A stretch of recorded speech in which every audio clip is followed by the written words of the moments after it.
Good morning বন্ধুরা, সবাই কেমন আছো? আশা করি সবাই খুব ভালো আছো। আমিও খুব ভালো আছি। আমার নতুন একটা ব্লগে তোমাদের সবাইকে ওয়েলকাম। তো সবাই দেখতেই পাচ্ছ আমি সকাল সকাল কী নিয়ে বসে গেছি। এটা সকাল না, মোটামুটি এটা বেলায়, তখন 11:30 বাজে। আমার তো সকাল থেকে খুবই একটা তাড়াহুড়োর মধ্যে রুটিন চলে, যেহেতু দুটো ছেলে স্কুলে যায়, তাদের স্কুলের মানে সকালের খাওয়া, টিফিন, স্কুলে নিয়ে যাওয়ার সব কিছু, ঘর মোছা, বাসন মাজা, এভরিথিং সব কিছু আমার 10টার মধ্যে কমপ্লিট। তো এগুলো হয়ে গেলে মোটামুটি ছোটো ছেলে 10:30টায় স্কুলে যায়, আর বড়ো ছেলে 11টা চলে গেছে। দুজনেই চলে যাওয়ার পর এই টাইম মানে বেলার টাইম, যেটা আমি এই টাইমটা ফাঁকা থাকি। তো এই টাইমটায় আমি এটা নিয়ে বসলাম।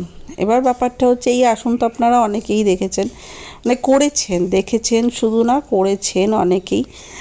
চটের মধ্যে যেটা উল দিয়ে বুনে আসনগুলো আমরা ঘরের জন্য করে থাকি। আমিও এক টাইমে এটা প্রচুর করতাম। প্রচুর মানে কি, এরকমও হয়েছে এক সপ্তাহে আমি 4টে 5টা 6টাও আসন বানিয়েছি নেশার মতো। আজ প্রায় 10-12 বছর পর কিন্তু আমি এটা নিয়ে আবার বসলাম। মাঝখানে এত বছর চাকরি জীবনে কেটে গেছে, তো আর হয়নি।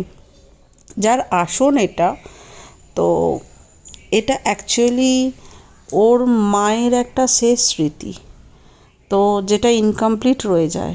তোর মা মারা গেছে, আমি এই ইনকমপ্লিট আসনটাকে ওর থেকে নিয়ে আমি বলেছি আমি কমপ্লিট করে দেবো। আমার মনে হয়েছে, কারণ যে মানে ওর যার মায়ের আর কি, দিদিটাও জানি না, আমি এখানে 1-1.5 মাস এসেছি, তার মধ্যে ওর কী ভালো লেগেছে আমাকে, খুবই ভালোবাসে আমাকে।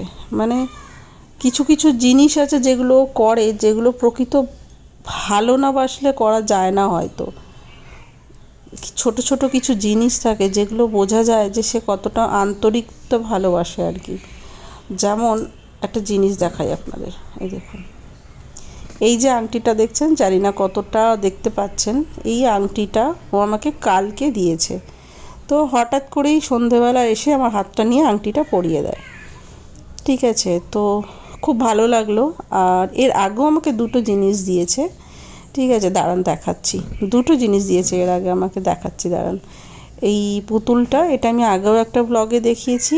আর এই গোলাপটা এতটাই সুন্দর, দেখুন।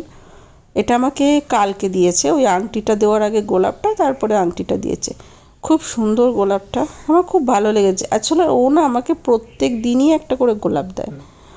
তো জানি না এই 1-1.5 মাস ওর কী মনে হচ্ছে, আমাকে খুবই স্নেহ করে বা ভালোবাসে বা যাই হোক। তো ওই গোলাপটা, আংটিটা, পুতুলটা, এগুলো ছোট ছোট কিছু জিনিস থাকে না, যেগুলো খুবই ভালো লাগার হয়। তো আমি অবশ্য এগুলো পেয়েছি বলে আসনটা করছি এরকম না। আসনটা আমি আসার কিছুদিন পরেই হঠাৎ আমার চোখে পড়ে ইনকমপ্লিট একটা আসন রাখা আছে, তখনই আমি ওকে বলি যে আমাকে এই আসনটা দিও, আমি কমপ্লিট করে দেবো। খুব খুশি হয়েছিল আমার কথায়, যে তুমি আমার মায়ের আসন কমপ্লিট করে দেবে। তো আমি বলেছিলাম হ্যাঁ, আমি যখন পারি আমি কেন করে দেবো না, আমাকে দিও, আমি করে দেবো। বা সেটাই কারণ। তো যাই হোক, যখন আসনটা কমপ্লিট হয়ে যাবে অবশ্যই তোমাদের সবার সাথে শেয়ার করব। আর এই কথা বলতে বলতে আসনটা অনেকটা করলামও, তোমাদের সাথে অনেকটা গল্পও হলো। আসলে এই টাইমটা না মনে হয় একটু গল্প করতে ভালোই লাগে। তো যখন এটা পুরো কমপ্লিট করে ফেলবো অবশ্যই তোমাদের সাথে শেয়ার করব, একদম কথা দিলাম। তো ঠিক আছে, আজকের ব্লগটা তাহলে এতটাই, এখানেই শেষ করছি। যদি কিছু ভালো লাগে লাইক করো। আর হ্যাঁ, কে কে এই আসনগুলো করতে ভালোবাসো, মানে করতে তো অনেকেই পারে, বাট ভালোবাসে কে কে করো, সেটা একটু যদি কমেন্টে বলো, আমারও খুব ভালো লাগবে। ঠিক আছে।